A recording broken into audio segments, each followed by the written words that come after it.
We're going to have another night of Knees4Skis. We've been doing this program over many years, and some of the years have been focused on injury prevention. Some of the years have been focused on arthritis, nutrition, health. This year, we're going to kind of look at what if you hurt yourself and what are the steps of getting back to as normalcy as you can. My name is Mark Hurd. I'm an orthopedic surgeon. I've worked here at Banff Sport Med, not in these new digs, but for 33 years. So a long time in the Valley. And so I've seen these knee injuries come and go and just have a passion for knees. And I actually have a passion for skiing. So this is relevant to me. I'm Aly. I'm one of the physios at Banff Sport Medicine. So I've been working here since we opened the new place. And I've definitely seen lots of knees since coming to the Valley, and especially since working here, which is fun. And I enjoy skiing as well. I'm on the Canadian ski mountaineering team. So if anyone hasn't heard of skimo, feel free to ask me questions after. It's a fun sport. Yeah, and in that regard, we can have a conversation. This doesn't have to be didactic. Ask questions. What do you mean by that? Or what's relevant? And we'll try and have it as interactive as possible. And we also have a virtual forum. So if you're out there and you want to ask questions, just go to the chat box and that should work. So the goals of tonight are just going through the different phases of recovery. You kind of, it's a continuum, but in actual fact, there's sort of some phases that you go through as you're getting back to full skiing and full recovery in life. And then what we really think is doing is get us moving a bit, show some appropriate exercises and activities in each phase. And then also get a little understanding behind, like, why are they making me do this for 3 months? Is there some science behind it? And then we're also bring up some of the controversies. And there's lots of controversies in what's right and what's wrong. So we'll have some fun with that. I thought I'd start by just sharing this talk's actually relevant to me. April of 2021, I was skiing on a 40, a fresh day, and beautiful powder, but it was a storm, it was a blizzard. And what I didn't fathom was below me was avalanche debris. So there was fresh snow and enough breeze that there was a ripple on the surface. So there was no contrast. And sure enough, I came along and hit a chunk of avalanche debris, and it stopped me dead, and I heard a crunch. And I kind of knew this wasn't good. So yeah, heli rescue, stormy day, cutting down trees with saws. It was quite the epic. Pain, hypothermia, all that kind of stuff was a real challenge and a real experience, and very, very humbling for me. I did badly break my knee. You can sort of see all the cracks around the knee, and you can see I also have had a past ACL. So skiing in some alders and thin snow up at Sorcerer Lodge, I tore my ACL about 6 years ago. So I'd kind of gone through that basic experience. This was that tenfold. So yeah, really badly broken leg. And then I had one of my friends at the Foothills Hospital put in a whole bunch of hardware. So 4 plates and I don't know how many screws later, there I was. We're starting with, hey, we're in the acute phase. Yeah, so it was, I don't know why this isn't a bad. There we go. I gotta hit the button there. You still ski after this? Yeah, it was a ski accident.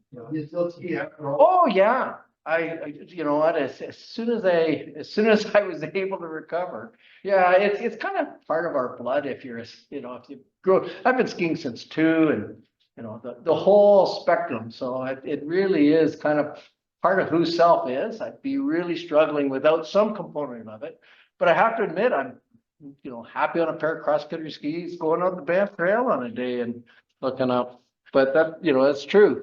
So you're just injured, just post either injury or post-op. You crashed at Lake Louise and you got this big swollen knee. And you do have this sort of inflammatory phase, and it lasts for the first few weeks, but then the swelling starts going down. People kind of go, well, what do I do when I've crashed myself? And I actually think there's a real good role for emergency.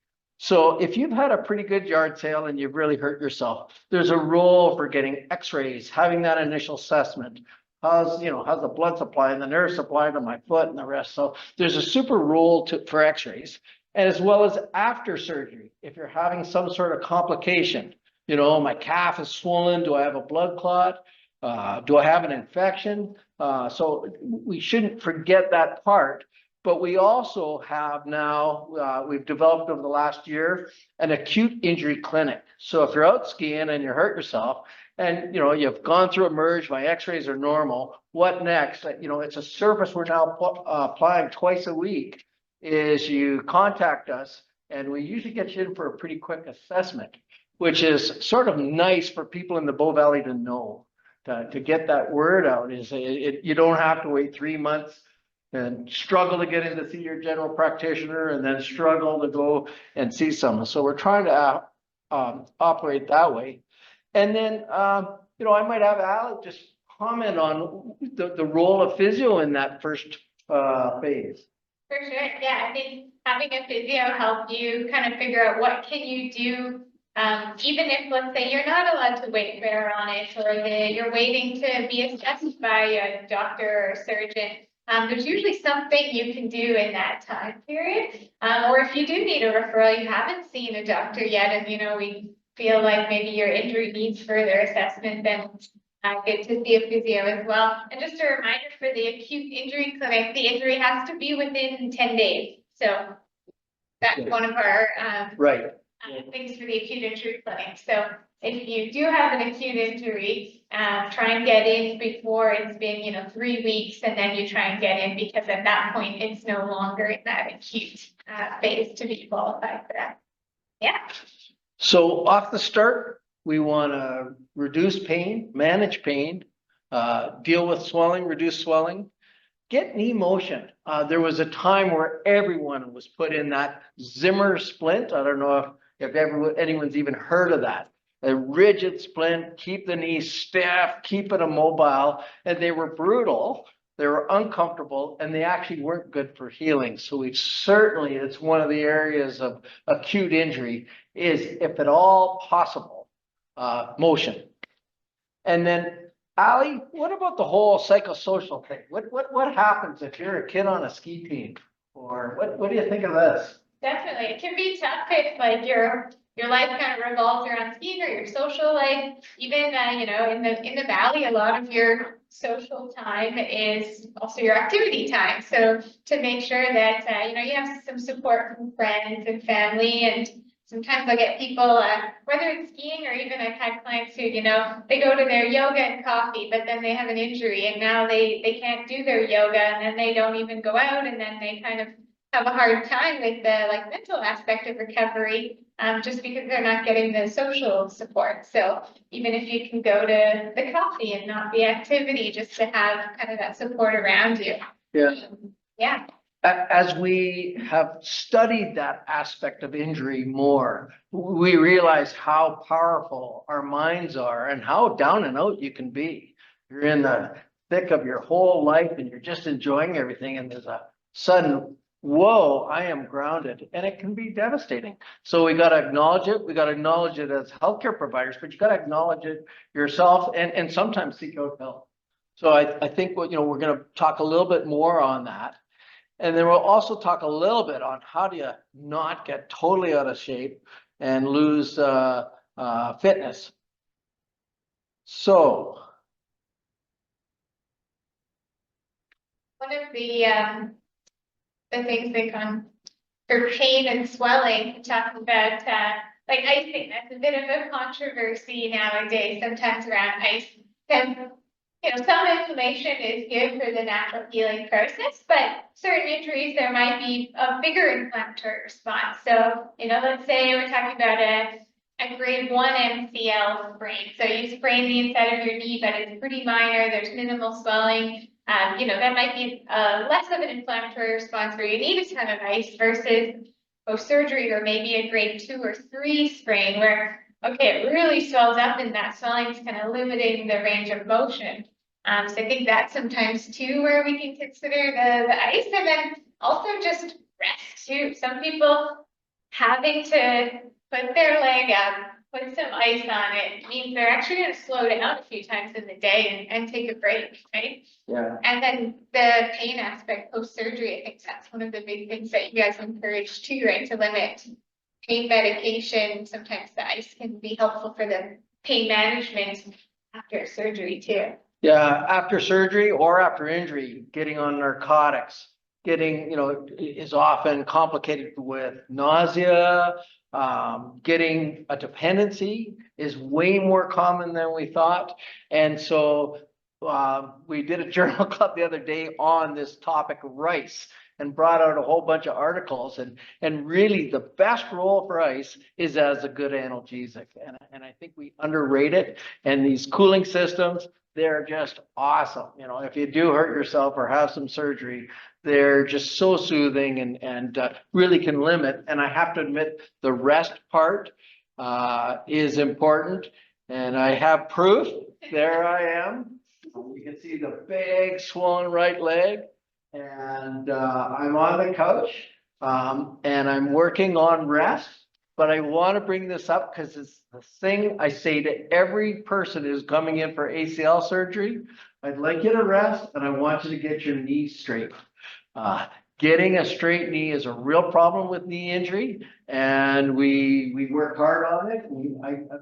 I'm surprised I caught a picture because this is a year ago April, so I'm pretty happy. I'm sitting there and rest. So my 2 tips. And there's no pillow under the knee is the big thing to make sure people sometimes find it more comfortable to put the pillow just under the knee, and then, like you said, it's not straight. So I think if you want something underneath, you have to put it along the whole leg so that it doesn't keep it in a bent position. Another thing I just noticed, if you look at the swelling of the ankle and the swelling of the thigh, there's less swelling in the ankle than the thigh, and that's also a sign I've got my legs up, so the swelling's going back to the heart and not down to that big swollen foot, and increasing the risk of blood clot and just all that dependent edema. All right. Early motion. What do you think about that? Yeah, that's one of the controversies. Some people want a locked knee brace to try and get the ligaments to heal maybe in a shorter position. But then sometimes people get stiff if you're kind of locked in a brace. I do kind of like people to get moving and using their leg, but some sport medicine doctors and surgeons might want you to keep it bent for a little bit of a period, because the ligament on, for example, the inside of the knee, so that's the MCL we're talking about there, it's actually going to be in a shorter position when it's a bit bent. So that's what we're talking about here is, should we limit the movement or should we let it? That's still different. So you'll find different camps and you might get different opinions. There's a camp that says normal motion is normal motion and collagen should go through normal motion. If you don't have normal motion, you get scar that you have to stretch or tear to get normal motion. So I have to admit, I'm on the side of the spectrum that likes to achieve motion, especially straight. There's some reasons sometimes we don't push bend, mostly if you have meniscal things going on in your knee, but I'm a straight guy. But it's kind of good for the community to be aware that there's this controversy in motion, but motion in itself is a great thing. And yeah, the crutches, we kind of want people to normalize their walking as much as they can after an injury, because sometimes people, they're like, I can do without the crutches, and they kind of end up hobbling along, and then that starts to become more of their normal.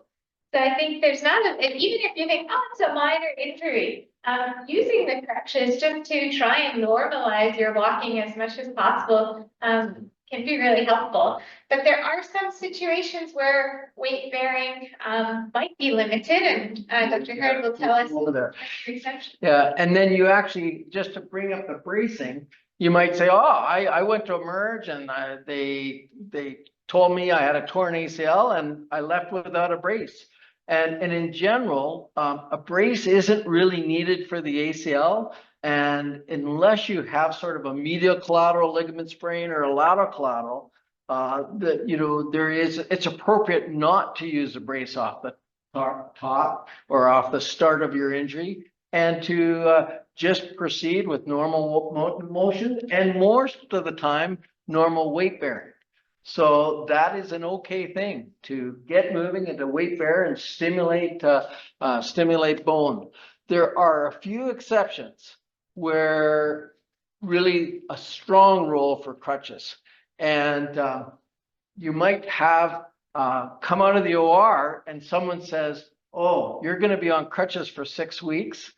And the reason is usually a rational one. And I'm going to talk about the most common ones we see with knee surgery.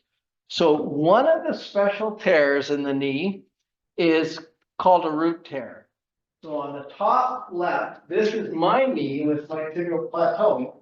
You can see I have a chunk of bone floating in the air, and here's the meniscus sitting in the background. So where the meniscus is anchored on bone was torn off. If you walk on that and it's not healed, the meniscus squirts out and it's not needed. So the MRI term, or the term we use, is it extrudes, it comes out of the joint. So it's non-functional. So here's where the bone was up, and then here's where it's pulled down and anchored. Now, my fracture also necessitated me not to weight bear, but that root tear also was a reason not to weight bear. You might hear, I have damage to my cartilage.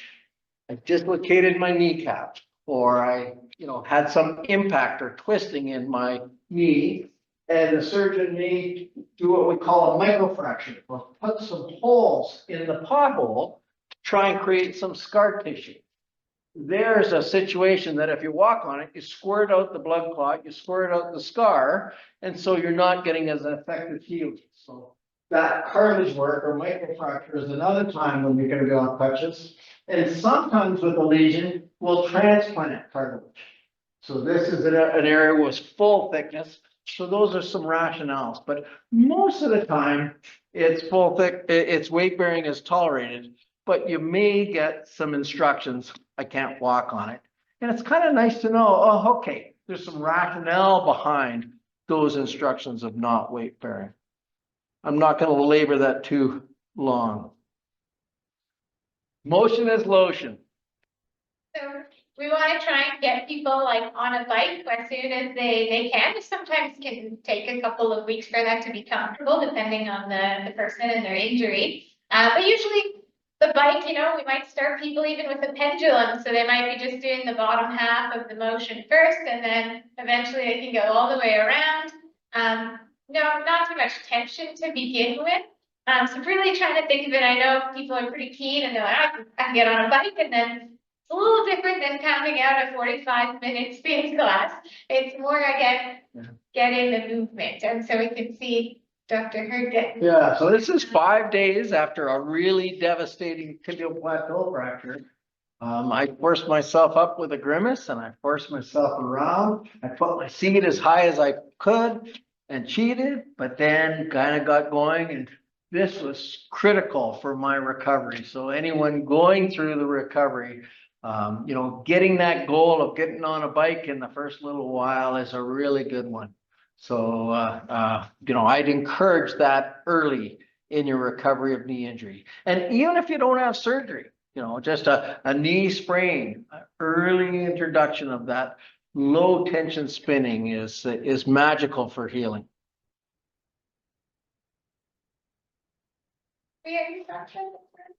We did a bit, yeah. Yeah, we've kind of gone through that. We've sort of said how devastating this could be. What about fitness? I'm going crazy. I'm ADD. You could maybe tell that. What, you hurt yourself, you're on the couch, what can you do? Yeah, so there's definitely some options for those people who are like, well, I got to do something. I can't just do these really light quad activations. So what can you do? There's definitely in that acute phase some different things that we can do. If you've injured your knee, you can work your upper body a little bit. And some people like to do some pull-ups or do some core work, anything to make you feel like you're getting some more exercise. There's a role too for cross-education. I don't know if anyone's heard of that term before. But if you say you injured your right knee, if you do some kind of heavier eccentric, so eccentric would be maybe lowering to a seat on kind of one leg, so more of a single leg activity. If you're doing that, challenging your healthy side, sometimes you can get some benefits or decrease some of the loss of strength in your non-injured side, even if you're not necessarily using it. So there's definitely some stuff that you can still do if you're really eager, and that's where physio can kind of help give you some extra exercises there. Definitely EMS, so this means electrical muscle stimulation. So there's these little electrode pads that usually help when people get knee injuries. A lot of the time they experience something called arthrogenic inhibition. So that means the muscle right next to the joint often gets inhibited. So when the knee is injured, the quads have a hard time contracting because they're trying to protect and kind of guard the knee. But that's really important about getting your knee straight, is it's hard to contract your quad if you can't really straighten your leg. So a lot of the time your physio will get people using these little electrode pads on their quad to kind of help with that contraction. And then people sometimes buy them for echo too if they're having trouble and need to use it more often. And What about the new kid on the block? And What's this all?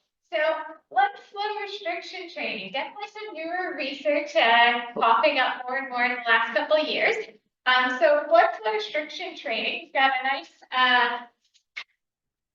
new equipment for the clinic here. So basically what's happening here is we're using a cuff. It looks kind of like a blood pressure cuff, and that goes around the leg and kind of up into the thigh here. This one's really nice because it kind of measures your personal tourniquet pressure, which means it can measure how much pressure it takes to fully kind of include the blood flow to your leg. And then we use a percentage of that. So for the leg, we'll often include 80% of the blood flow going to your limb. And so what that does is that you can be doing a light intensity exercise, but actually get the benefits that are more similar to higher intensity exercise, because your leg isn't getting the same amount of blood flow, causing it to be a bit more stressed. It's saying, okay, recruit more muscle fibers. So it's kind of a nice bridging of the gap between, okay, you can't do heavy exercise. How can we maybe make bigger gains in muscle mass or prevent even atrophy or muscle loss while you're trying to recover? Well, we can do some lighter exercise, so it's not as strenuous on the joints and the tendons. But with the blood pressure, the blood restriction here, we're actually getting similar gains as if you were going heavy. Now, Who would you recommend that to? Who's the patient that you kind of go, gee, this might be a good adjunct? yeah, I think definitely some of the fractures that maybe if you you can't wait there for a longer period of time. So when you're not putting weight on your leg, you're definitely gonna lose more muscle mass, right? So something like using this to help make some of those light exercises, maybe give you a little bit better gain in your muscle. And then ACL surgeries are great. I've had some people use it preparing pre-surgery and then after surgery as well. I'd say we usually want to wait a couple of weeks. We want to see the incisions are kind of healed nicely, that people can get a little bit more of a contraction, maybe stand on one leg before we introduce some of the, like say, squatting with it on. But actually going on a bicycle with this on your leg is a nice way to make the biking a little bit harder as well. And I don't know, Jeremy, what do you find? You find biking more tolerable than squatting, or which one feels easier? Over time, the biking, especially I do it after I do squatting on the bridges, I find the last bit of the biking, even though I'm biking at a very low resistance, is very strenuous. And So, painful yeah. some. Yeah, it's like, yeah, it's a workout. Yeah. I'm sweating and I feel like Yeah, I'm actually, biting really hard, even though I'm inside with low resistance. For yeah. sure, Yeah, Ally, I did 10 sessions. right, yeah. And, try and get this leg starting to come back.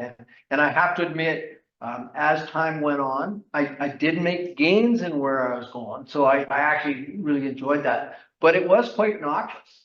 And by session 9 and 10, I was not looking forward to the 10 minutes on the bike or, so, Yeah, it has a powerful effect. for sure. What if you're healthy and you got good muscles and you say, I wanna go to the next level? Is there a role for that? Definitely. I think sometimes if people maybe are a higher performance skier or something too, and you want to do a little bit in between your training, but you don't want it. I find it, even though it feels really hard. I don't know about you guys, but you aren't probably as sore as like the delayed onset muscle soreness as when you do a super heavy workout. Did you experience? Yeah, I was Maybe, pretty sore. Pretty sore. Okay. I was pretty weak. Okay. Yeah. I'm tired. Yeah. Can you rent these things? Sorry? Can you rent these things? Yeah, We have what? we have a little program here where you can just come in and it's $20 a session. It's not very expensive. We don't want it to be prohibitive. But there are other centers going and this is early days. This is one of those controversies. But we thought we'd bring it up and love that controversy. And we're gonna see where it goes because there actually isn't a ton of science. When we did another journal club on blood flow restriction, and it's all over the map, the recipes and what to follow, and it's kind of still early days, so we're learning. Yeah. But it's got some real appeal to it. And there is a little bit too, in again, these early research, potentially some kind of analgesic effects. So it kind of activates more of the body's natural kind of opioid system. So endocannabinoids and some of those natural kind of pain response hormones and stuff. So that could be part of too. I know you're saying you're noticing maybe a little less kneecap pain, maybe on the stairs. So sometimes even let's say you've got a patellar tendon that's really sore, you could even do this first and it might, for a short period, give you less pain. And then you might be able to go and do your other exercise or activity with a little bit less pain afterwards. So there's still, again, lots coming out and still more that needs to be researched. Yeah, and like anything else new, it possibly could be abused. Too long of ischemia is not good for muscle. And, so we're still kind of figuring out where to go with that. I think it's time to get moving. We're gonna go have Aly go through some, just what can you do in those first 3 weeks? And then we're gonna build the program as this talk goes on. For sure. So it might actually be easier to get people on the floor potentially for these first 2 or 3 here. We've got space here. Yeah, too. if you guys want. And I might just grab a couple of guys here. You're gonna demo as well now? Oh, absolutely. Perfect, so I'll have the camera on you. So we talked about the importance in the first phase, that acute phase of getting your knee straight. So even just having your legs straight out like this and just squeezing your thigh muscles. So kind of pushing the back of your knee towards the floor. And so just being able to activate, you should see, those nice teardrop shaped muscles at the inner thighs activating there. So we'll often start with just that. And then sometimes it's a little easier if you lean back a little bit here. But then if we can get people to have a strong contraction, then they can even lift their legs straight up in the air and then come back down. So just making sure people can hold it straight. Some people who have weakness in their quads, they'll get a little bend like this. So just having that straight leg lift. If you're laying flat down, it's a little easier. If people are finding it's too easy, then we can add a challenge where you might lift up, go over something and hover. So we're getting a little bit more work there. So then onto the target. Yeah. Yeah, one thing I have found is if you are struggling with straight, putting something behind the knee, like a pair of socks, Yeah. something that touches, and then push against that something is easier than pushing into space. Yeah. There's a fear of straightening, and pushing against something often helps. So that's a tip I'm getting, because we see it every week, people Yeah. having trouble with extension. I'll often use a folded towel to put underneath for that, and then as people get better, I unfold the towel so there's less space, and then take it off, and then I've got somebody right now who, he had a bit of stiffness and wasn't fully straightening, and then it was less sore, but more just stiff, so once he was fine without the towel, we actually did a little overpressure, and then Right. we put the foot on top of the foam roller and tried to push down and straighten. If your knees are already straight, this isn't so much of an issue, but he was a bit stiff, so we kind of tried to really get it to go straight. Yeah, and I find it's okay to push, actually physically push. Again, we're more tentative of our therapist pushing or our doctor pushing than we are pushing ourselves. Some people have a lot of hyperextension, like, 10, 15 degrees, and we're not necessarily aiming for that. But a good rule of thumb is to try and get the heel off the bed. And here I am, 14 months out from my injury, and you can see I can get my left heel off the ground, and the right is just there. With a shoe off, it does, but I still don't have full extension, even though I worked on it from day one. And so you might lose a little extension with knee injury. Yeah. You're trying to do this without moving your knee, your leg, your knee? You can either, both. You can try and get it straight by contracting and lifting, but you can also try just not even moving the leg, pushing down. And having a bent knee means you limp. People see you limp. And if you can get 0, usually you get rid of your limp. Yeah, and then it's hard on your hip, hard on your pelvis, hard on your back if you limp. So this is key to the early phase of any knee recovery. Yeah, whether you get a total knee, whether you have arthritis in your knee, it's the same. When you have arthritis in your knee, you lose extensions. You kind of want to maintain that. And then we have EMS, so again, that's the little extra pads. We'll use them on any kind of quad dominant exercise. So as you're doing these squeezes or these lifts, you can have those pads there if you're unable to get a good contraction. Those can help with these types of exercises. Then also just working on, for me, the straightening is definitely most important for quads, but we also want you to be able to bend a bit too, because we talked about getting around on a bicycle. You need about 110 degrees of knee bending to go all the way around on a bike. So sometimes if you're leaning against a wall, a little more comfortable. I find when you can really control your leg yourself, you feel like you have a bit more control over the knee. So you can kind of practice bringing it up like this to try and get it to bend more. Sometimes I'll get people to put their feet up on a wall and with socks, and then just kind of let their foot slide down the wall. So that's often when people are more stiff.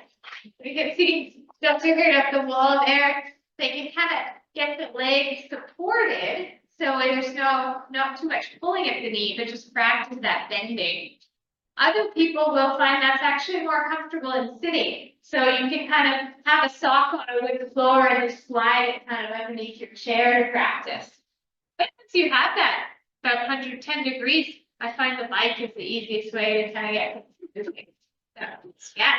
If you've got kids or grandkids, you know how you put a little pencil mark as they grow? Well, you can do a little pencil mark every day as you come down. And so you're actually getting shorter. But I find that's a tip. Sliding down the wall is a real good way of getting motion. Charlie, trying to bend Sometimes you then get super started or. in your hamstring. In the calf. Oh, in your calf. Yeah. I think if you're using the supported weight, you'll probably get less of a cramp than if you're actively trying to get to bend. But sometimes resistance too. Some people will find a little bit of resistance helps them bend. You just have to be careful if you had a hamstring grab. We don't want you using a ton of hamstrings in the first 6 weeks. But yeah. And I have to admit, as we age, cramping becomes more common. It's a fairly common thing. And I'm a cramper. In the middle of the night, I get a hamstring cramp and I think I've drank enough fluid. I think I got enough salt in me. It's a mystery, that cramping. You guys So what do you do to relieve it right away? Like you wake up and go like. Yeah. To be honest, the best thing for me is to get out of bed and massage the hamstring. You'll get just something into that knot. Well, you fixed that about 2 weeks ago. Well, I had a little bit good. I think I would have pulled it out. Sorry. back up to sitting. We'll do some more exercises in the next phase. And keep in mind too that these phases, when we're talking about these weeks and months here, we're more so going along the timeline of an ACL reconstruction. So depending on the knee injury, these timelines might be shifting. Right. Yeah. So yeah, that's sort of that acute phase when things are really angry, and finally you come in for your first follow-up visit, and we time it to when your pain has decreased enough that you don't want to murder the surgeon. So we usually do it 3 to 4 weeks out. And then, you know, then the knee is settled from the acute phase, and then we sort of have this early phase. And I put this picture here because, again, I'm the world's worst patient. At about a month post-surgery, Sue and I went down to California, and I literally used crutches to get to my bike, and we spun on flat roads in Sonoma, and then I'd get my crutches on again. Like that's how obsessive compulsive I am. But that's that early phase, and it's linear. You're not doing much agility, and you're keeping things linear, and you're trying to keep your knee quiet. You don't want to really flare it up with exercise. So it's kind of a juggling act of how much your knee can tolerate. And which I don't have patience. You've got to imagine whether you've sprained a ligament, whether you've had a reconstruction, there are cells healing in your knee.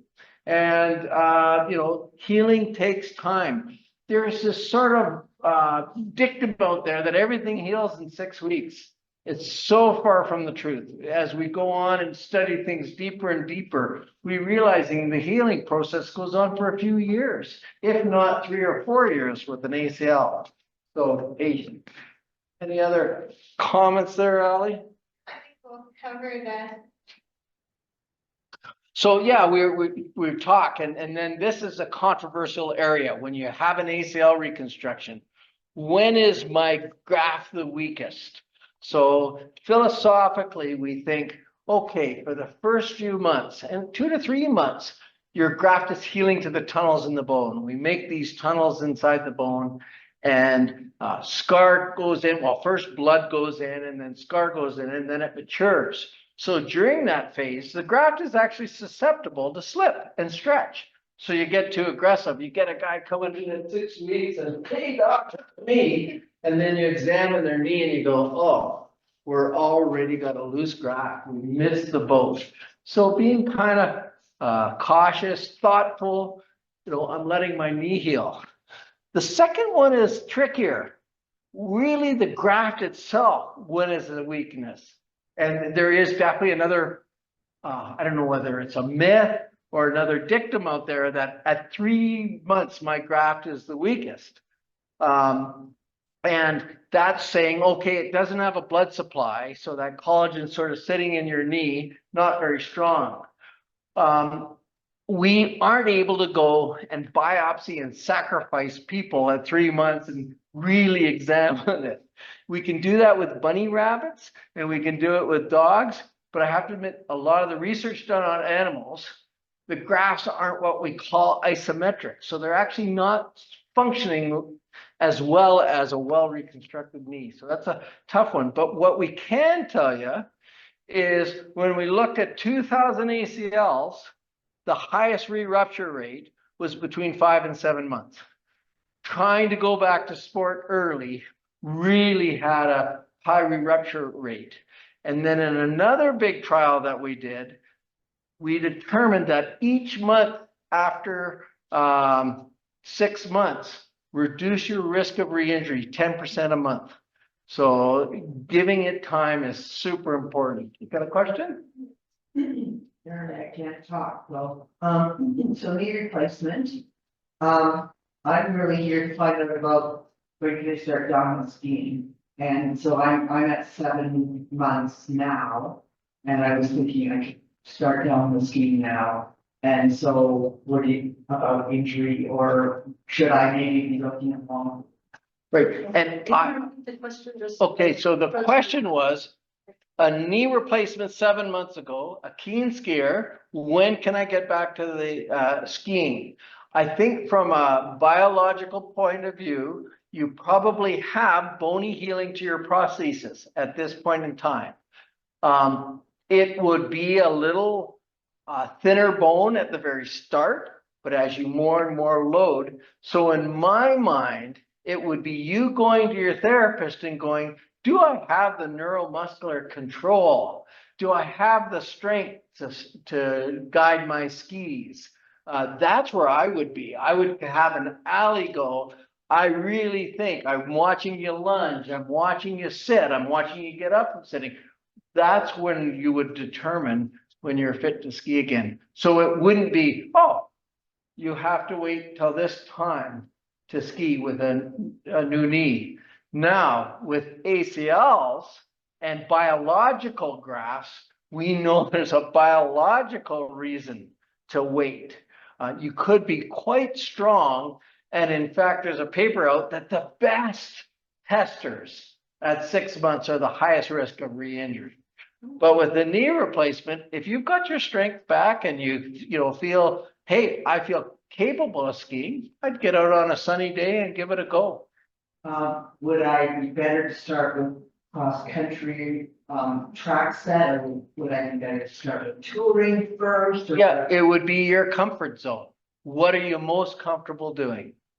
Yeah, Yeah. that's what would be my answer. We're gonna touch on first time out at the end of the presentation too, just to cover a few other things around that. Yeah, and so just that whole biological part, we know you get remodeling of your graft for 3 to 4 years. Like I've got 1 to 3 years on the slide, but it actually turns from a tendon, which we use, back to a ligament. If you look under electron microscope, it slowly evolves. So it is a process, and we don't know all the answers, and we have to admit we don't know all the answers. From the bunny rabbit story, we do know that it's not a linear curve, that in actual fact at the start, it gets stronger quicker, and then it tapers off.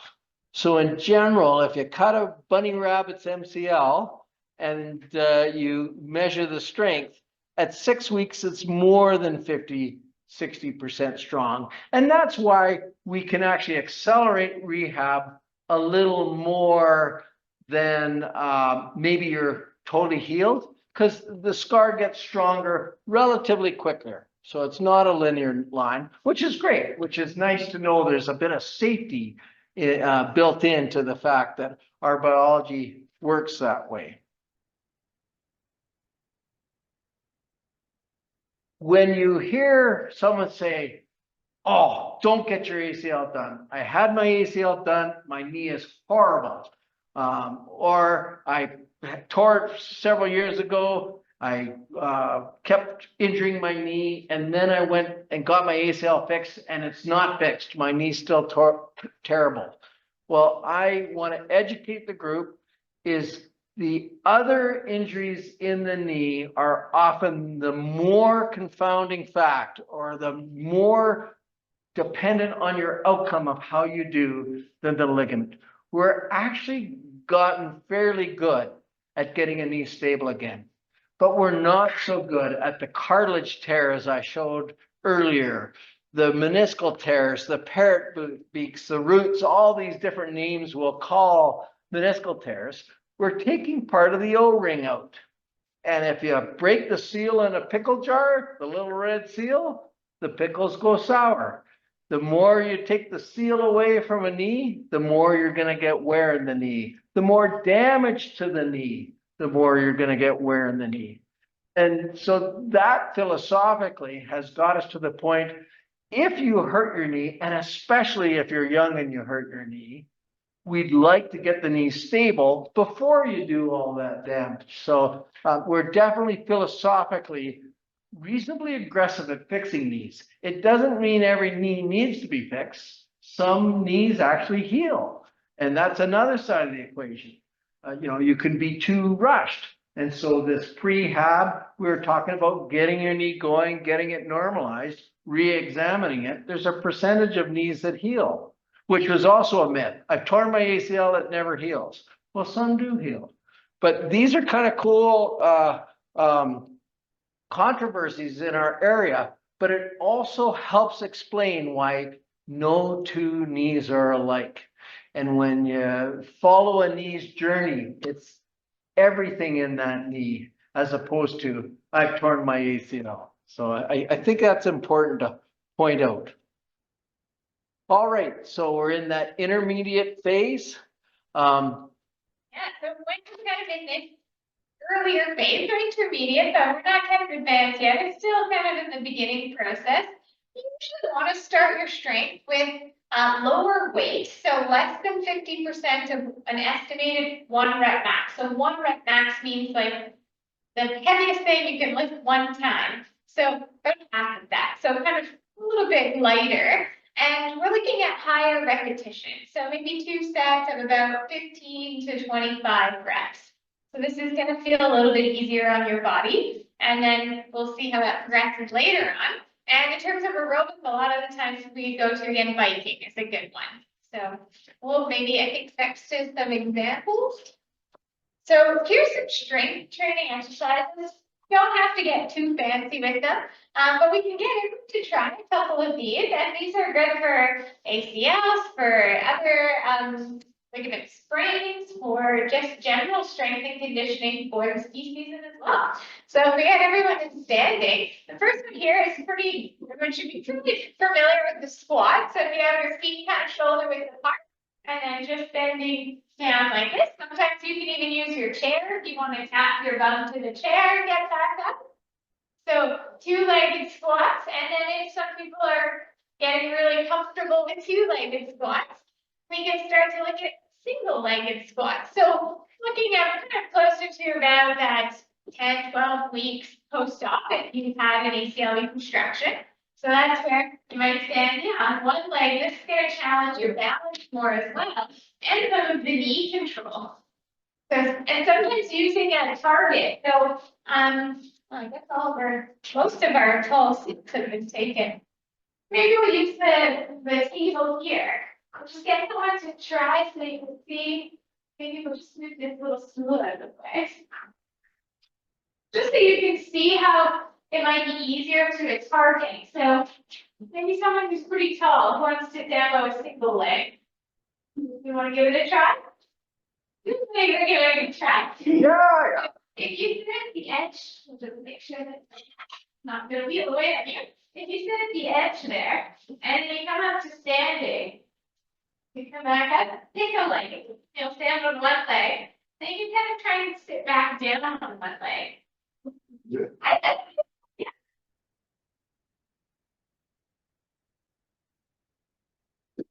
Yeah, just exactly. Yeah. There you go. You use my hand for balance. So let's get a chair beside you. Nice. So sometimes people's beds are a good height for this type of introduction. So you don't think you can do that? I think you do quite well.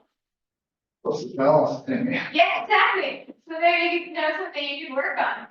That would be a good one. And then considering anterior knee pain. Some people get pain at the front of their knee. So I think we'll have a quick discussion about that at some point in our exercise here. Step ups. Just on that demo, there was another research study saying the number one thing that you could tell someone can independently live is being able to get out of a chair on their own. That's the number one thing for independent living. So even doing the little quarter sits are just good for keeping us moving, keeping us living independently, and keeping us skiing. Sarah Meredith had some problems with my knee. She told me to do this one here where you kind of just lift up and you hold your knee for a while. Right? And that seems to work pretty good. Yeah, there's so many ways to skin it back. You guys work. One way, Yeah. you have to be falling over, you're leaning across the Yeah, floor. yeah, exactly. You How does the problem if you've got both knees and hips? I got two problems, my knees and my hips. yeah, so, More difficult for me, I find it more difficult. yeah. Than one. Not everybody will be able to do one leg, which is okay, but sometimes too, like I said, having a chair to hold on to, that might help with balance.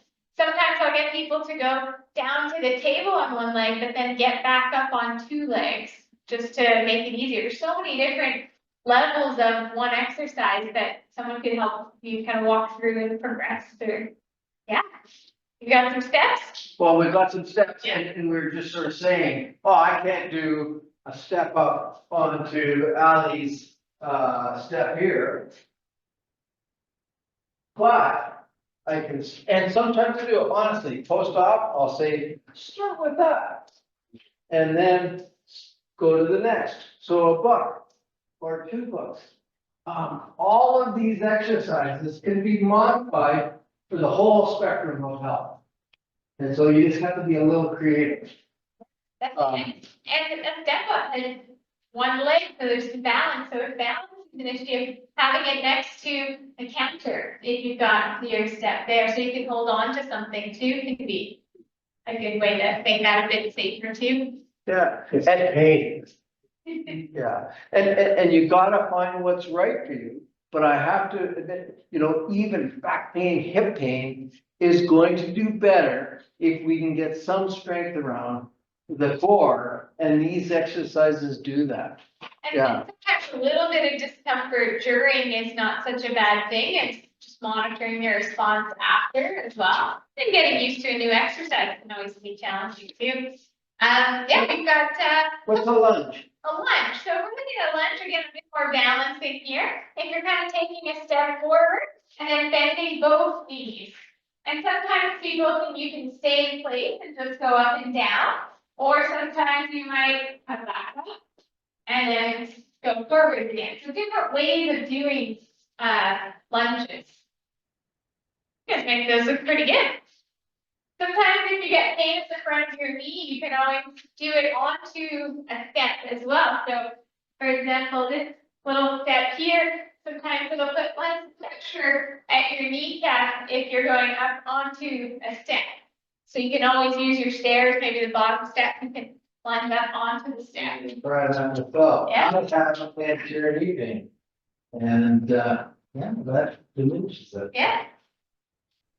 And then depending where your knee goes too, if your knee is going way over your toe, you're gonna load up your quad more versus if you have your knee coming back behind your toes and the weight more on your heel, then we can get a bit more of our glutes and our hamstrings. So you can have one exercise, slight variations and work different muscles, depending on what you need or where you have pain too. Yeah, and these are so easy to do at home. You don't need any fancy equipment, that's the beauty of a lot of the modern rehab is we're going a lot of using our bodies, a lot of just using practical things around. And so there's, oh, I don't have a gym at home. Well, you've got your legs. And and I also like the lunge as a progression towards running. And one of the things I kind of add to people who are tentative about that whole thing is adding that little explosiveness. All of a sudden realizing to get some quickness in. And those are all, so you can make this from a simple lunge to a very explosive lunge. Yeah.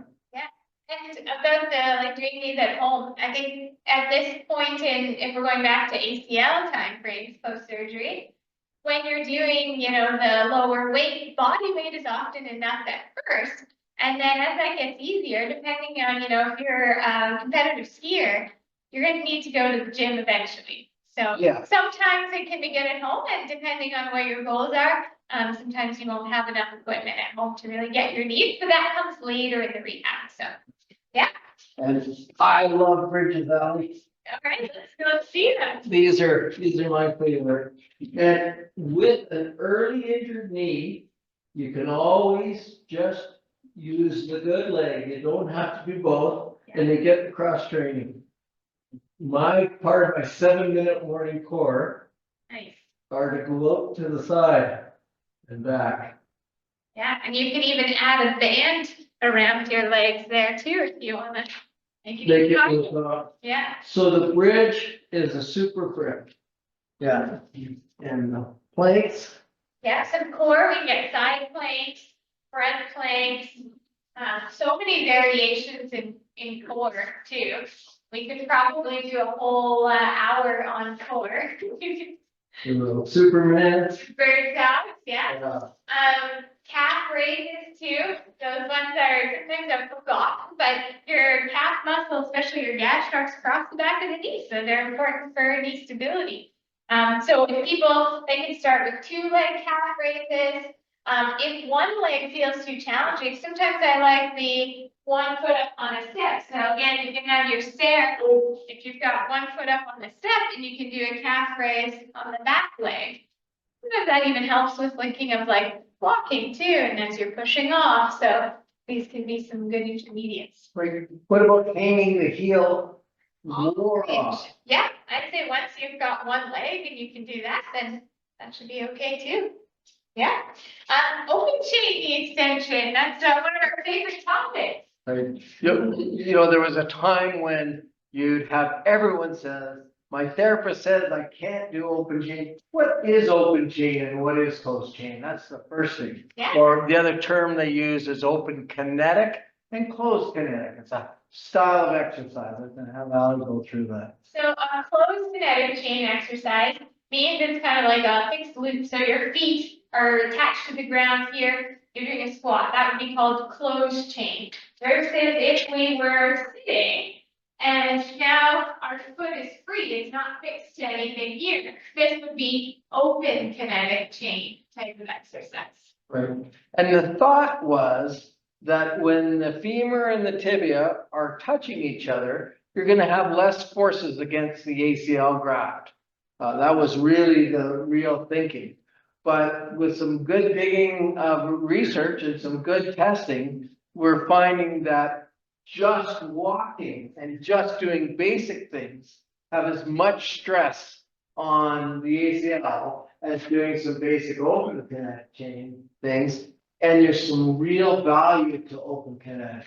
Yeah, so with the open kinetic chain here, and when we're doing an example of this knee extension, we can kind of isolate the quads here. So there's some research in certain cases. So specifically with kind of hamstring grafts or allografts, so that means kind of graft taken from a cadaver, they might be slightly more vulnerable. So there's no rush to go heavy into these types of exercises. And especially in these last kind of 20, 15 degrees here.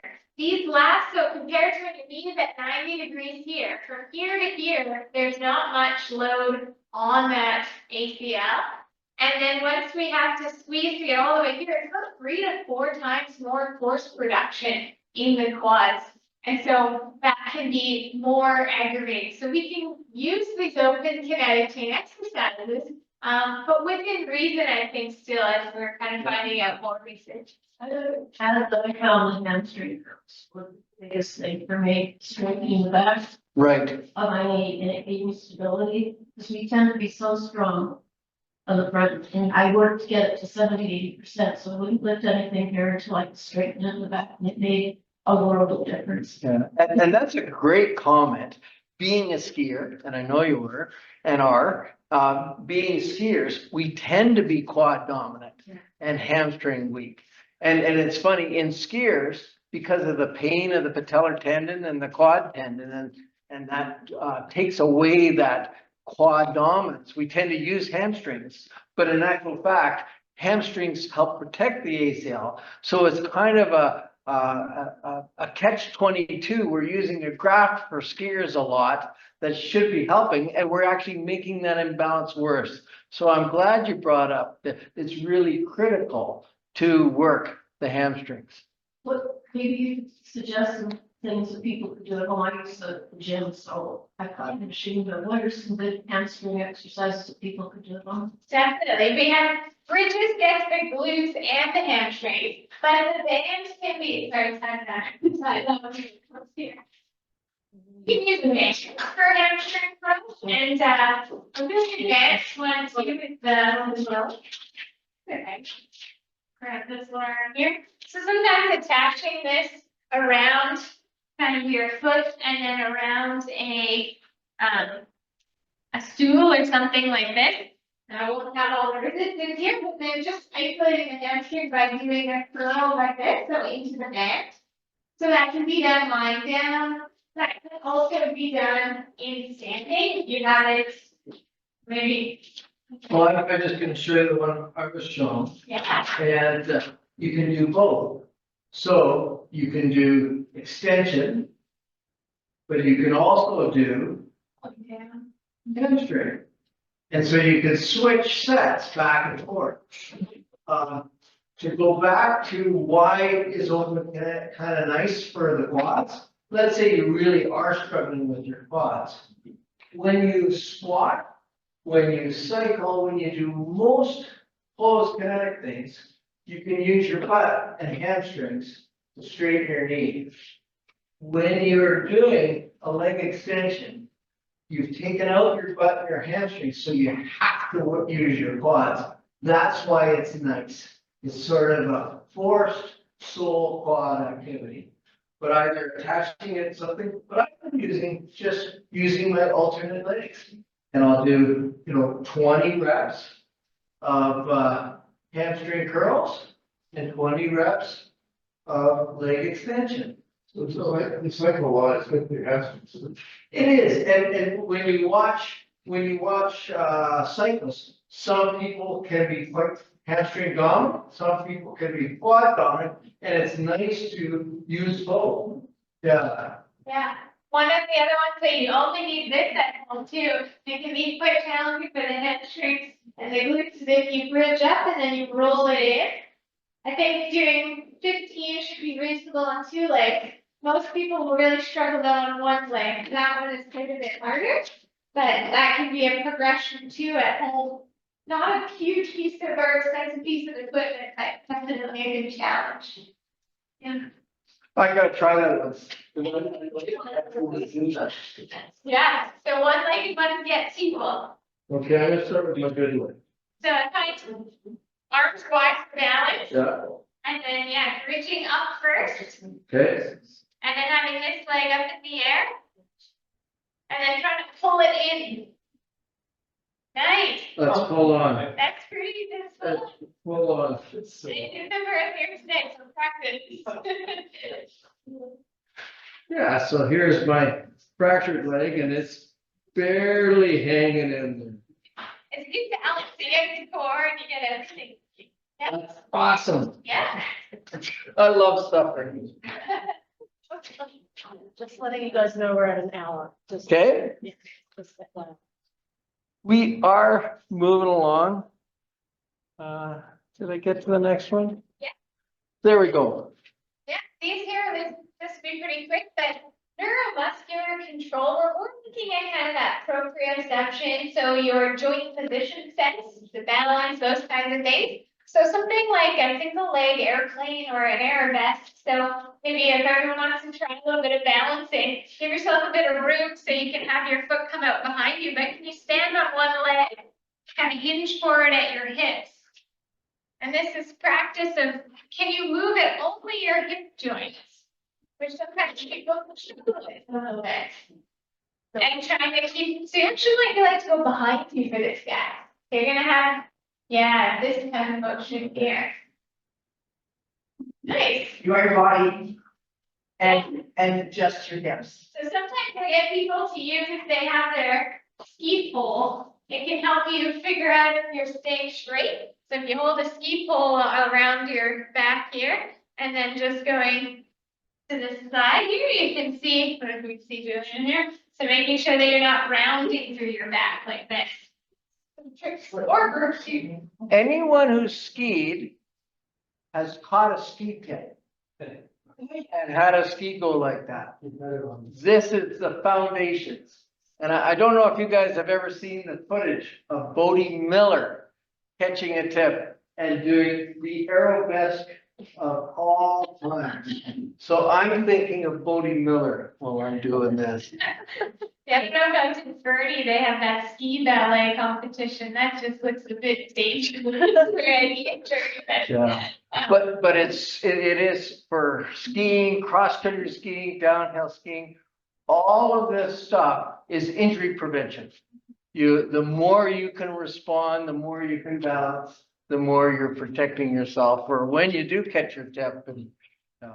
Yeah, and once you get more advanced, you can move to things that are uneven surfaces like Bosu's here. So it's kind of a round surface, is gonna make it a little bit harder. At home, if you don't have one of these, you can throw like a pillow on the ground and try to balance. Yeah. You're giving me a perturbation here. Oh, I'm working her. So you can make it hard. No, but that just shows you there is a spectrum of how you can use these tools. For sure. With the ski team, they use the rubber tubing and they fight each other. Two on a Bosley ball, like each on a Bosley ball, Yeah. and have a wrestle. You can like tap the ball back and forth, just things that make you kind of change your center of balance. That was a little cruel. What's Y balance? So Y balance is just reaching in different directions. They've done a bit of research on some injury stats here. So if you reach forward and try and touch without lifting your foot in the front, then you're doing like a Y to the back. So back in that direction and then crossing back in this direction here. Just try to reach forward. And they've shown if your asymmetry and how far you can reach forward into the front. If it's a more than 4 centimeter difference, you can increase risk by about 2.5 times of a lower limb injury. So if you're really asymmetrical. Oh, we have a question too. What are your thoughts on the, sorry, it's in chat, on the Stoko brace leggings? Question that came out, Stoko brace leggings. It's one of the new garments out that has a little dialed, what do you call those, cobra? Boas, sorry, boas. And they do, I have a pair, and they do wrap around your knee and definitely increase the proprioceptiveness. They're also thermal. They're also snug, so they're kind of like a large brace. And I'm for them. They are a little bit uncomfortable for a full day of skiing. That's one thing I will say. I can hardly wait to pop the boa and get those off at the end of the day. But I actually think, you know, if you've got some proprioceptive and balance is not great, I think it's an okay adjunct. Yeah, so I'm not against them at all. In Europe, there's a definite trend to leave the rigid ACL braces and go to more form-fitting dynamic motion braces.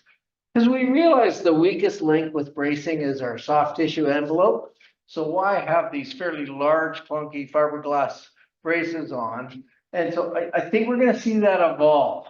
And we're actually, one of the newer braces out is actually modular, that you can change the sizes as you get stronger. So I think it's going to head in that direction. Again, there's lots of research, but good question. Yeah, I was at Esther for Stocko last year, basically, a part of the team Wiggly's, and after I tore my ACL, I was wearing it every day, and I was still able to ski for a month after guiding every single day. And I do believe, like, without the Stocko, like, I felt completely unstable and not really believing in my knee. And with them, I don't know if it was more mental or both, but I did feel a little bit of more stability, and I felt more comfortable with going out ski. Well, that's a pretty good test drive. Yeah. I heard if you wear a brace too long, you really get to be relying on them and you can't get away from it. Yeah, I think that is a myth, that I'm gonna lose strength. Just, would you mind? Oh, the question is, if you wear a brace, are you actually losing some strength? Are you losing ability to balance and, losing some of the things that you naturally gain without. And I think if the brace is used appropriately, I don't think you're truly losing strength. And my feeling is if it gives you some of those proprioceptive and feedback loops, it kind of again is on the end of risk reduction and just awareness of your leg in space. So I kind of not a fan of that. Having said that, I think one of the reasons we fix these knees, go through the recovery, is you'd like to eventually wean out of your brace. What we're finding now is some of these just purely proprioceptive braces are super, they're just comfortable. They're exactly like you say, patients wear some of $200 braces. They're not fancy. And they just love them. They just say, oh, I feel so much more aware of where my knee is. I feel so much more stable. And it really isn't structurally that strong. Well, can you describe that kind of brace you just talked about, please? Yeah, we've got a bunch over there. We're using right now, you'll see around the corner, we're using a company called Bauerfeind, but there's many companies and many styles. And they're a, sort of a very nice sleeve brace. The drugstore ones, $30, $40, they work somewhat. These ones fit to your kneecap, have a bit of a stay in it. I'm not saying one is better than the other, but what I'm finding is that style of brace is becoming super popular. And the feedback has been surprisingly good. I've been, patients come back and say, I really feel it gives me support. And then we had another question from the virtual audience about the benefits of a knee-specific binding. I would say more of on the binding side of things that we maybe didn't add in, but it's just making sure when you are getting ready to go out on snow that your gear is tuned for you and make sure that your din setting is the right for you, because if your fall and your ski doesn't come off, then you're increasing your risk of knee injury by a good 3 times. So making sure when you fall, the ski pops off and it's not attached and torquing on your leg. Right. Yeah. I'll comment a little bit about the bindings as well. There is, the rotational part of a toe binding in regular downhill skiing. I think, getting that dim is really important.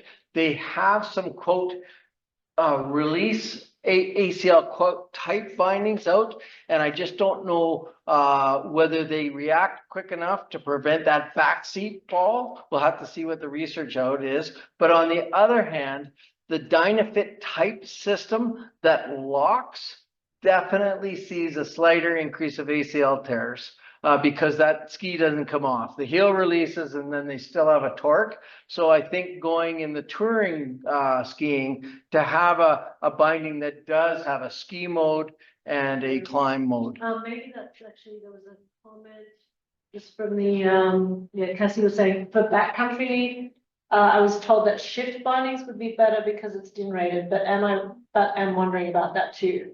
Okay, I don't have that knowledge. Jeremy, do you have the knowledge? Yeah, so the shift binding has actually side release into it compared to any pin binding or tech bindings, however you want to call them, do not for the most part. Some Dynafit one has a little bit integrated in the toe, but the shift binding is the leading one for backcountry use. It's a little bit more funky, but I love them. I ski them.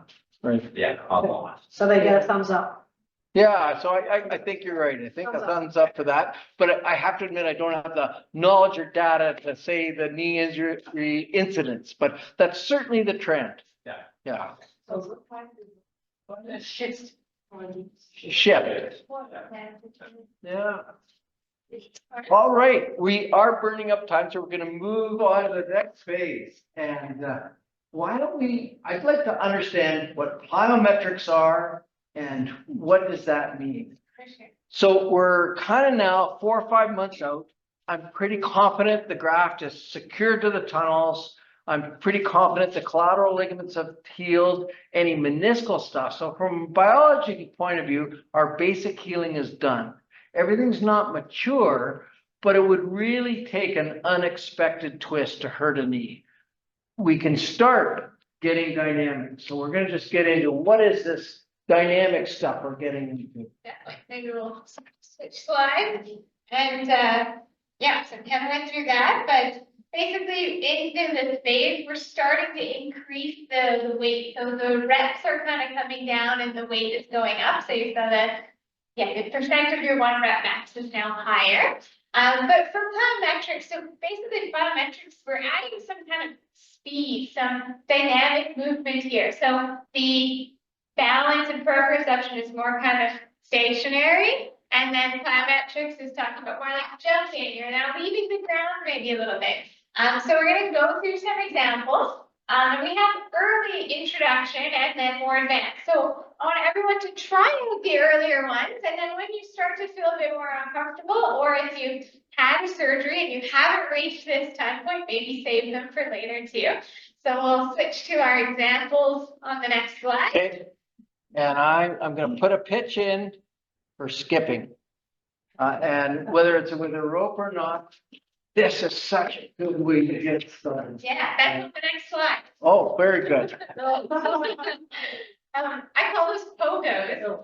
Pogos. Yeah, so pogos are skipping rope. So you can do like little tiny hops. So you're just leaving the ground. You're starting at 2 feet, and then you can always go forward 1 foot too.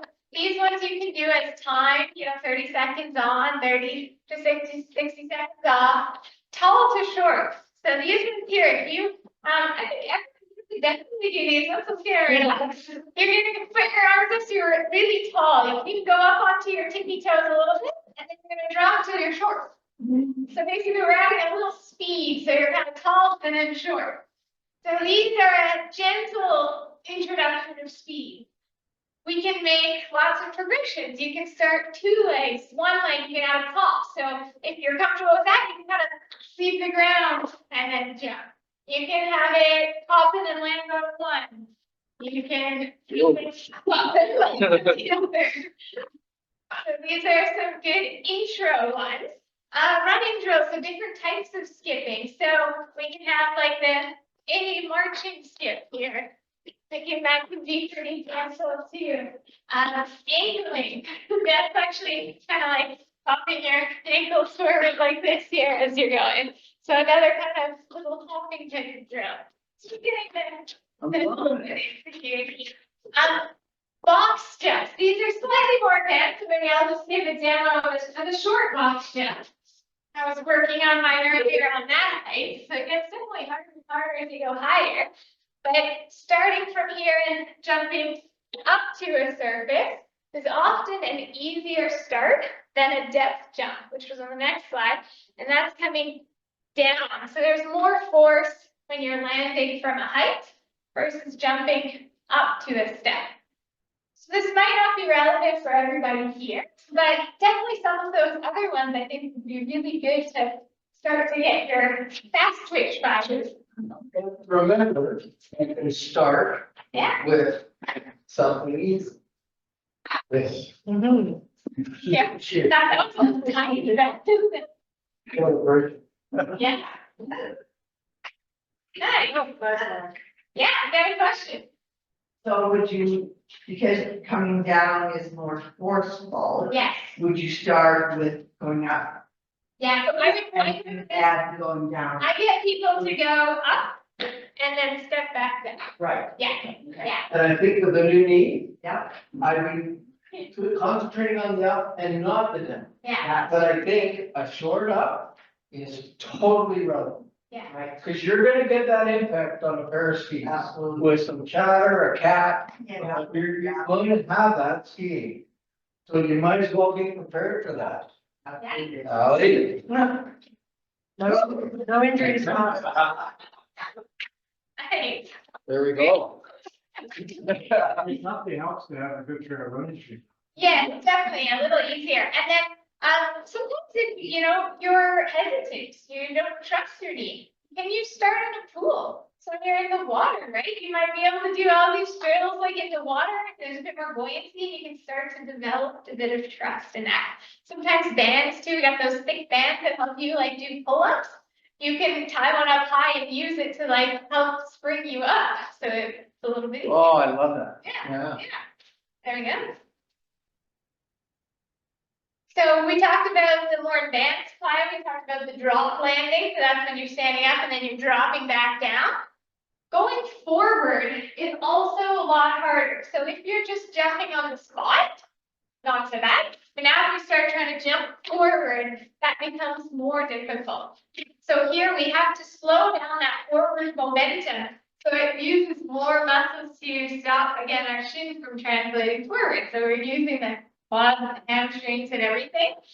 We start on 2 legs, but then as you're, that might be 5 months and then 5.5 months, we're getting some single leg hops because our functional testing clinic, we're looking at how far you can hop forward on 1 leg, on 1 hop, 3 hops, 3 hops crossing over a line. And you can sure tell which leg was broken, eh? Yeah, so not necessarily every knee injury is going to be doing single leg forward hops, but again, general ACL, that's what we're looking at. And then you're going to start changing directions too. So for skiing or for soccer or basketball or any of those sports here, we want to look at, can you change directions, hop and land? We're doing that off the step or on flat ground, kind of cutting drills. And Right. yeah. Show me that one again. Yeah, here, looking at, I sometimes like acting it. And so if you come off the step and you, are you able to change direction? And I didn't land that one very well, but Whoa, yeah. So we're getting some of that, I'm learning a ton. change of direction and sport specific, really, as we get closer and closer to that return to sport. We wanted to incorporate things that are looking more and more like what you want to get back to doing. So we actually got the fun one. This isn't plyometrics, but you're gonna break some little. Yeah. Yeah. So in that regard, Aly's got that. Go for it. Just a fun little one. This isn't plyometric necessarily, but if you have a foam roller that you don't mind cutting in half, you can make it look like skis. So if you've got them next to each other, and then you try and step up onto these guys, you can get your squat. You can practice like as if you're carving, kind of angle side to side. So that can be nice. If you keep it long, you might even feel like you're on skis. On the basketball as well. Right? Yeah, yeah. I'm gonna get you. Just getting on them is a little tricky. Once you're on them, it's easier. You gotta get the hip and the knee and the ankles moving. That's good. Yeah, no, it kind of makes it feel a bit more like the ski motion. Right. There we go. Right. So we've kind of gone through that intermediate phase. We're itching to get back to sport. And kind of as a rule, the research supports it, and you'll find the trend is around the world that return to previous level of sport is about a year. It's not that you can't return to sport. So it's just like anything else. We can use our sport to return to sport. Yeah, I think this is back to your first day on snow. So it's even like you're asking about, can you go back on snow? A few other questions I would have would be, how long have you skied for, right? The person who's just learning to ski, I'm like, oh, maybe you should wait a little longer. The chances of them falling, they don't have the same motor memory of skiing. I'd wait longer, but you skied all your life, that you might have less risk going back. Some of the other things are making sure you warm up too. Yes. So what I did to prepare for surgery, because I had been busy in Venice, is I rollerblade and ice skate on, and use weights on my extremities and on my back. Right. And the strength was amazing. What I gained fairly quickly. And I think the rink is just opening now outside, like outside. So what do you think about, so it puts you more into a speed skating position? Yeah. And what do you think about that? Yeah, I think, skating is going to be lower impact than running, and there's some balance in there that might be a little bit more like some skiing motion. So. And I loved your comment. I put that in before my surgery. And everyone wants to get into the OR next week, but in actual fact, prehab, letting the knee settle down, getting some strength pays off. You will regain your strength so much quicker if you can kind of go in healthy and strong. So it was a super comment, and I couldn't say more. Skiing, cross-country skiing, if you're experienced, they're excellent rehab. They're excellent rehab. Well, in that position, you're working your abs, your back, your butt, your arms, like the whole 9 yards. Definitely. Yeah, and you're outside, which we all like too. Yeah, yeah, making sure the conditions too, you might start your first run, first day, more of an easy groomer. If it's horrendous conditions and it's a whiteout, you don't make that your first day back on skis. I always tell people like keep your skis on the ground at the beginning too. People who like park stuff, I'm like, maybe wait before you go try that out too. Yeah, and you got to be mentally prepared to do it. I think it's super important that you have to say, I feel confident enough to do that. It does take a first step. And if you've skied all your life, you go, oh yeah, I can ski. And I see that time and time again. And in fact, it's funny amongst the elite skiers that really know how to ski, their tippiness sometimes on those first few days of snow is amazing. And then they go, oh, I guess I can ski. Yeah, it's actually a comment I've seen again and again and again. So here's just an example of some things you can do on snow to warm up. I think we have a video, on the health library of this. Yeah. It's kind of similar past Yeah, year. we do, and I will email the presentation and a bunch of links to those resources to everyone that's registered. You'll have access to that, yeah. Yeah. I mean, you have access now, but yeah. Send you it. Yeah, definitely. You can easily find it. There's some, doing some squats, just getting your joints moving. And we have this talk accessible for you. Yeah, like I said, I will email you a PDF of this. Thank you. Yeah. Everyone that signed up. Yeah.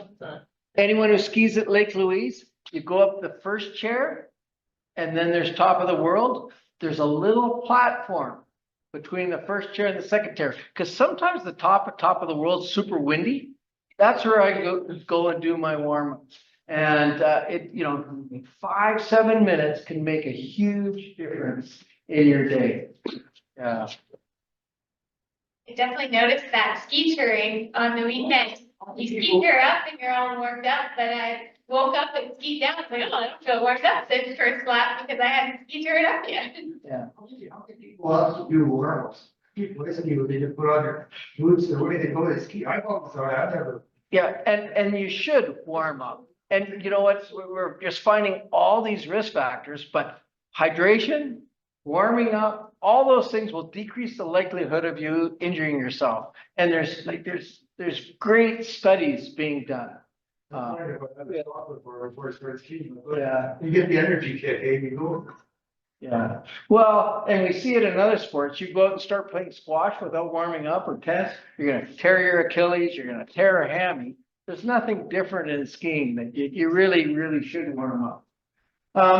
Some tricks, you're starting back out, you're not at your past level of sport, but getting someone to visit you skiing. So, work on some of your mistakes, and didn't matter what sport, but I always love this story. Steve Nash was in the National Basketball, and he put his back out, and he did a year of rehab. Lay up to the left, lay up to the right, 3-point shot from the left, 3-point shot from the right.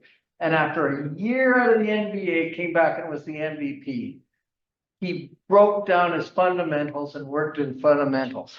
So there's no excuse for, I can't work on my sport. You can really work on your sport. And those kinds of examples, you can be a better skier. All of us can work on something in our skiing. All of us can work on something in our balance, our strength. We all have voids. And it's kind of nice to know that, it's not a year off sport. It's actually, how do I use this year of recovery construct? Yeah. Stubby. Stubbies are the little gates. Oh, right. so that you're not have the actual poles and flags in front of you. And so, yeah, it's just, and it's kind of I don't know who grew up in the Bow Valley, but most of our kids were either in Sunshine, Lake Louise or Northway, kind of quickies programs. They called them back in the 80s and 90s. I don't know what they call them now, but just all the drills the kids do, single leg skiing, down the hill, left leg, all those sort of things, up downs, really exaggerating. So what you were showing in your plyometrics, add that to your skiing, exaggerate your ups and downs and weighting your skis. All of that can be done and you're still rehabbing, but you're using your skis and you're out on a sunny day in the mountains and making your heart work. That's part of it. There's that exclusion from being on the snow is super hard. So working on those past weaknesses. We kind of got through that. We talked about hydration. We touched on these too, so just more advanced drills. Yeah. And then when you really look at someone who's going to be a ski guide here, how do you get to that performance level? And one is you can be strong, you can have great balance, but so those fundamental physio things, but you also need that mental readiness. And we touched that down in the beginning, and it's one of the huge barriers to getting out and enjoying it is the mental. I don't want to hurt myself. And it is a shame. A lot of people stop skiing when they've torn their ACL and they kind of make that decision. I don't want to have to ever think about going through this process again. I'm maybe dumb enough that I'm not one of them. I've had an ACL and a terrible fracture, and I want to get back out. But part of that healing is the mental preparation. My neighbor did that. He looked over here and did the same thing. First time he went up, got his skate sense. Yeah. How long did it take you to get your confidence back? Speak, Oh, not just the injury, but right. part of it. Yeah, and I've actually wisened up. I'm not letting everything rip all the time. Choose the moments, choose when the snow is perfect and the light's perfect and stuff. I think you can have a ton of fun skiing and pull the throttle back a bit. But that's only normal. You get into a car accident. Yeah, Makes you want to hop here. yeah, So to get out the traffic again without really worrying every time a horn honks. yeah. But you're right. I don't know if I'll ever be as carefree as I was before this injury, for sure. There'll be always a little nut. I'm just being honest. Probably always be a little. I kind of don't want that pain in rehab. But I ski for sure. Yeah. All right. Thank you, guys. Yeah. Any questions from the web or from you guys? This isn't a question, but it's a comment. I saw on the news, so pandemic, people coming to the mountains because, all these people that are new in Alberta, living in Calgary, and they're having, refuse are just off the, too many, a lot. And so the guy was, and said, what would you say is going on? He said, overconfidence. So there's a fine line between, and I thought, that is exactly what happens to people. My husband skiing for the first time, broke his shoulder, he's not skiing anymore. You need to do that next, I can sit on that chair, now no, he's going, and there you go. So it's a fine line between being, okay, I can go, but don't be overconfident. There, find that sweet spot. Well, and this whole talk was about preparedness. And that applies to a healthy skier as well as someone returning from injury. And so you're absolutely right, is the cockiness. When COVID happened, we saw so many people who had quit skiing for 10 years come out and on their first, second, or third day tear their ACL. Yeah. They weren't prepared. They weren't fit. they just thought, okay, I can't work, I'm working from home, I'm allowed to go ski. So we saw a definite blip in that 40 to 60 demographic re-injury after not skiing for several years, so. Makes sense, Yeah, makes so sense. preparedness. Well, thank you. Thank you. Very much. Thank you. Thanks, everyone. Thanks, everyone online too.